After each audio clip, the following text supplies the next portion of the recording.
حضرت علی کے سامنے جو آئینی اور سیاسی و سماجی رکاوٹیں تھیں ابو موسیٰ نے یقیناً ان کو بھی پیش کیا۔ بہرکیف حضرت موسیٰ اگر علم و فقاہت کے پیکر تھے تو حضرت عمر صفاتی مہارت اور کافی مشہور اور قابل اپنی مثال آپ تھے، اس لیے کوئی بھی ایک دوسرے کو قائل نہ کر سکا۔ اہل شام کی بہت بڑی تعداد کو یہ بھی یقین تھا کہ حضرت علی نے اقتدار کی خاطر عثمان کو قتل کرایا۔ اسی بنا پر صفین میں اہل شام نے پورے جوش و خروش سے اہل عراق کے خلاف تلواریں بے نیام کرنا شاید سمجھا تھا، اس ذہن کے ساتھ کہ وہ حضرت علی کی بیعت پر کسی طرح تیار نہیں ہو سکتے تھے، جبکہ معاویہ کی امارت و قیادت پر انہیں پورا اعتماد تھا۔ غرض مسئلہ قصاص نے حضرت علی کی شخصیت اور خلافت کو ہی اہل شام کے ہاں بالکل ناقابل قبول بنا دیا تھا۔ حاکمین کو بھی اس مسئلے کا کوئی حل نہیں مل سکا۔ ایسے میں خلافت کے احیاء کے لیے حاکمین نے ایک اور پہلو پر غور کرنا شروع کیا، وہ یہ تھا کہ ایسے تیسرے فرد کو خلیفہ مقرر کر دیا جائے جس کے فیصلے کے تمام متنازع امور میں قابل قبول ہوں۔ عبداللہ بن عمر عالمی اسلام کی ایسی محبوب و مقبول ہستی تھے جس پر امت کے اتفاق کی امید کی جا سکتی تھی، لہٰذا حضرت ابو موسیٰ اشعری رضی اللہ تعالیٰ عنہ نے فرمایا، مجھے عبداللہ بن عمر کے سوا اس کے لیے کوئی اور موزوں نہیں لگتا۔ عمر العاص نے بھی اس کی رائے اختلاف ظاہر نہ کیا، مگر ان کی خواہش یہ تھی کہ اگر عبداللہ بن عمر رضی اللہ تعالیٰ عنہ کو یہ منصب ملے تو وہ اپنی خوشی سے معاویہ کو منتقل کر دیں گے۔ تاہم عبداللہ نے اس میں کوئی رغبت ظاہر نہ کی اور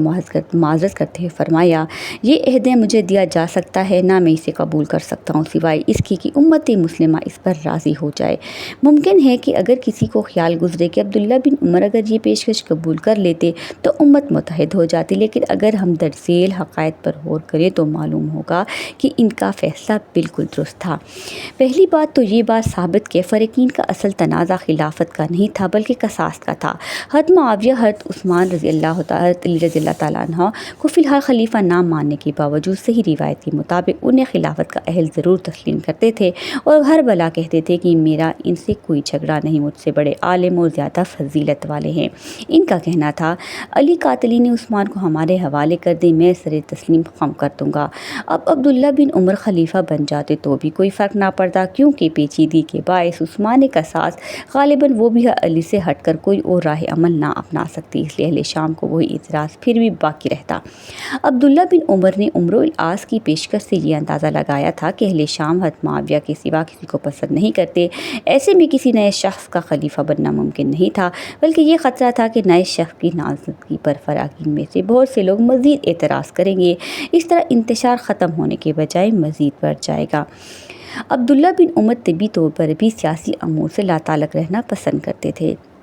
عبداللہ بن عمر جانتے تھے کہ حضرت علی کی خلافت پر حق ہے، ان کے متعلق پھیلائے گئے شگوک و شباب غلط ہیں، وہ خلیفہ راشد ہے اور فی التوقع ان سے بہتر کوئی سربراہ امت کو میسر نہیں آ سکتا۔ ایسے میں ان کی جگہ لینا ہرگز کسی برکت و رحمت یا اتفاق امت کا باعث نہیں بن سکتی۔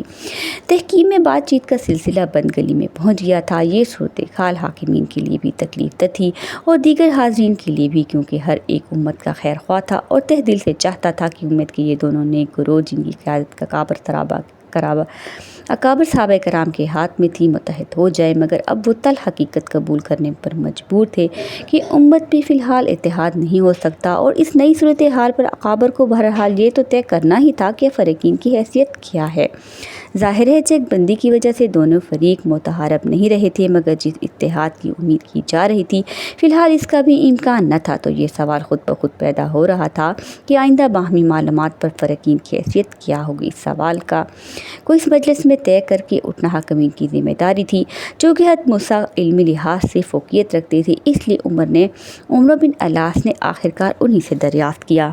جواب میں حضرت موسیٰ نے حضرت علی کی حیثیت واضح کرتے ہوئے فرمایا، حضرت علی میرے علم کے مطابق ان ہستیوں میں سے ہیں کہ رسول اللہ صلی اللہ علیہ وآلہ وسلم ان سے اپنی وفات تک راضی تھے۔ مطلب صاف تھا، یعنی جب نبی ان سے راضی تھے تو اگر آپ بھی غیر مشروط طور پر حضرت علی سے بیعت پر راضی ہو جاتے تو بہتر تھا۔ ہر شخص اندازہ لگا سکتا ہے کہ شرعی اعتبار سے یہ جواب کس قدر مضبوط اور لاجواب تھا۔ اب عمرو بن العاص نے معاملے کے دوسرے پہلو کی وضاحت کے لیے دریافت کیا، تو اس صورتحال میں آپ مجھے اور معاویہ معاویہ کو کیا حیثیت دیتے ہیں، یعنی اگر ہم اپنے موقف پر برقرار رہیں تو ہماری کیا حیثیت ہوگی، حضرت علی سے تعلق کس نوعیت کا ہوگا، آیا ہمیں باغی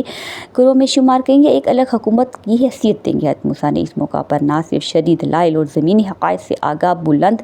کردار پیش کیا بلکہ ذہین صفات کار ہونے کا ثبوت بھی دیا۔ انہوں نے ایک طرف خلیفہ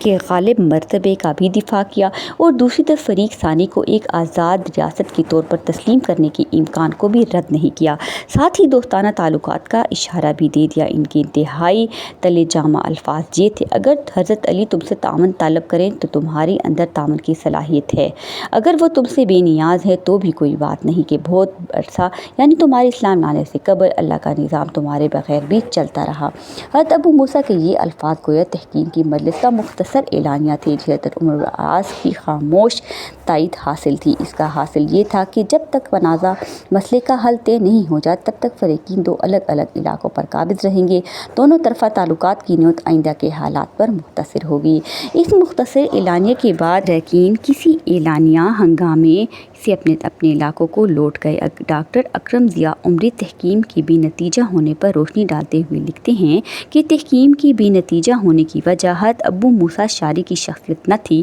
بلکہ اس کی وجہ تنازع کا حل مشکل ہونا، فریقین کا اپنے سابقہ موقف پر اصرار کرنا تھا۔ یاد رہے کہ تنازعات دور کرنے کا ولین اور معیاری طریقہ متنازع امر کو غیر جانبدارانہ قوت نافذ رکھنے والی عدالت یا بااختیار حکومت کے سامنے پیش کرنا ہے۔ پیغمبر رسول صلی اللہ علیہ وآلہ وسلم کے بعد عالمی اسلام میں ملکی و بین الاقوامی اعلیٰ ترین عدالت فقط خلیفہ ہی تھی اور قانونی و سیاسی لحاظ سے اس سے اونچا مرتبہ کوئی اور نہ تھا۔ چنانچہ یہاں خود خلیفہ راشد کو فریق بنا دیا گیا تھا اور اس میں بلند گوئی بارگاہ یا قوت نافذ تھی ہی نہیں جہاں فیصلہ کیا جاتا، لہذا ایسے معیاری طریقے سے تصفیے کا کوئی سوال ہی پیدا نہیں ہوتا جس سے مسئلہ حل ہوتا ہوا نظر نہ آ سکتا ہو۔ تحکیم کے بے نتیجہ ہونے سے عراق اور شام کے ایک پرچم تلے آنے کے امکانات بظاہر ختم ہو گئے، لہذا 2 ماہ بعد ذی القعدہ 37 حضرت معاویہ رضی اللہ تعالیٰ عنہ نے باقاعدہ ایک حکمران کے طور پر اہل شام سے بیعت لی اور اپنے باضابطہ حکومت کا اعلان کر دیا۔ ناظرین کرام، یہ تھی تاریخ کی کچھ سیاہ دن جس میں حضرت علی رضی اللہ تعالیٰ عنہ کو بے انتہا آزمائشوں کا سامنا تھا۔ جیسے کہ آپ کو پتہ ہے کہ حضرت عثمان رضی اللہ تعالیٰ عنہ کی شہادت کے بعد حضرت علی کا خلافت سنبھالنا اور لوگوں کا قصاص عثمان لینا اور کس طرح غلط فہمیاں ہونا اور کتنی ہی آزمائش وقتوں کے ساتھ ہونے کے باوجود حضرت علی کا ڈٹ جانا اور معاویہ کا الگ حکومت کا اعلان کرنا، یہ تمام باتیں حضور پاک صلی اللہ علیہ وآلہ وسلم کی خوبصورت دین کی خلاصے کا ایک حصہ ہے، یعنی کہ یہ دین کی تاریخ کا ایک حصہ ہے جو ہم آپ کے سامنے پیش کر رہے ہیں۔ آگے اور کیا تاریخ میں ہوا ہم آپ کو بتائیں گے۔ یہاں سن ہجری 37 کا بھی اینڈ نہیں ہوا بلکہ اس ہجری میں اور کیا کیا ہوا اس پر اپنی اگلی ایپیسوڈ میں روشنی ڈالیں گے۔ لائک، شیئر اور سبسکرائب کرنا مت بھولیے گا اور میری حوصلہ افزائی کے لیے کمنٹ ضرور کیجیے گا۔ اللہ نگہبان۔